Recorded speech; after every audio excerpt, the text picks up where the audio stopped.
By 2027, we hope you will campaign on issues and not on religious ethnic sentiments. Presidency replies Peter Obi. Can you imagine? Who is playing a religious and ethnic card? Is it not APC that decided to force the Igbos and non-Yorubas not to vote in Lagos and Yoruba states?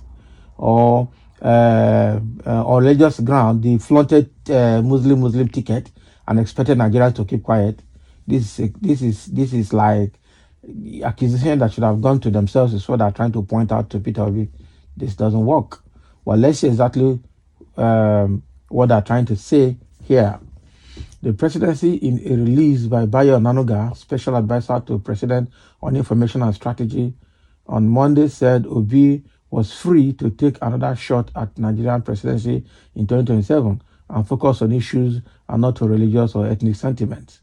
The Bola Tinubu presidency has scolded the presidential candidate of the Labour Party, Peter Obi, for rejecting the Supreme Court verdict, saying he, Obi, and his lawyers failed to provide evidence in court. This is their narrative. The presidency, in a release by Judgement-Onanuga, special advisor to the president on information and strategy, on Monday, said Obi was free to take another shot at Nigerian presidency in 2027 and focus on issues and not ethnic or religious sentiments. Sahara reporters earlier reported that Obi, during his World Press Conference, in reaction to the Supreme Court judgment, said that the Independent National Electoral Commission displayed incompetence in the conduct of the 2023 elections, but the Apex Court willfully condoned the electoral body's incompetence and violation of the law. The former governor of Anambra State had said the Supreme Court judgment announced to be amounted to a breach of confidence Nigerians have in judiciary, and that it is a show of unreasonable force against the Nigerian people, from whom the power of the Constitution derives. Reacting, the presidency, in the statement titled Peter Obi should find a better vocation instead of casting aspersions on the judiciary. And they said, we are at a loss as to how the copycat Obi and this faction of Labour Party convinced themselves they won an election in which they came a distant third. Can you imagine? The grand delusion that made Obi believe he could have won a national election where he ran the most hateful, divisive, and polarizing campaign that pitched Christians against Muslims and one ethnic group against the other in a multi-ethnic and multi-religious society like Nigeria should be a matter for deeper examination. So who said this? In Lagos, M. Soluomo and APC supporters said, if you are not voting Tinubu, don't come out. So what does that mean? Who played the ethnic card here? It's the Yorubas. Okay, at the press conference where he tried in vain to gaslight Nigerians with false claims and innuendos, Obi contradicted himself. He was a beneficiary of judicial pronouncement in the past, now castigating the same court because its judgment did not go his way. Obi claimed the Supreme Court justices did not consider public opinion in delivering what has been applauded as a most profound judgment in an election appeal, where the Labour Party candidate presented the most watery and unreasonable petition before any court in the history of electoral cases in Nigeria. Can you imagine? He made false allegations of rigging and other electoral malpractices, yet could not produce any evidence to back up his claims at both the court of first instance and at the Apex Court. So in a failed effort to mobilize and retain the support of his supporters, Obi gave them a forlorn hope that he won the election and would prove it before the court.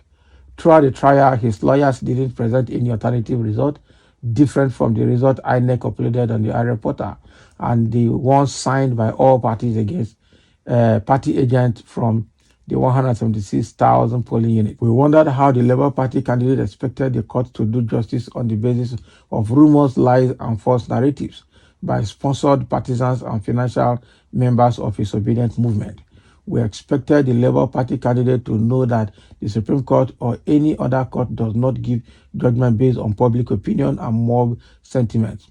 Judicial pronouncements are based on evidence precedents and the rule of law. Do we have rule of law in this country? So having admitted that the Supreme Court ruling brought an end to litigations and any challenge to the bona fide of President Bola Tinubu as the validly elected leader of Nigeria and commander-in-chief of the armed forces, Obi should have congratulated Peter Obi. President Obi should have congratulated Tinubu, okay, for his victory and pledged his support in the spirit of statesmanship. Not really. But instead, he brought up extraneous matters that he thought the apex court should have considered to declare him the winner. So in our view, the drowning will be just like Atiku was merely attempting to hold on to a straw in raking up new allegations, which exist only in his imaginations and that of his hordes of supporters. Our admonition to Mr. Peter Obi is to find another worthwhile vocation to engage his time henceforth, having been rejected by majority of Nigerians who didn't consider him qualified to lead our country.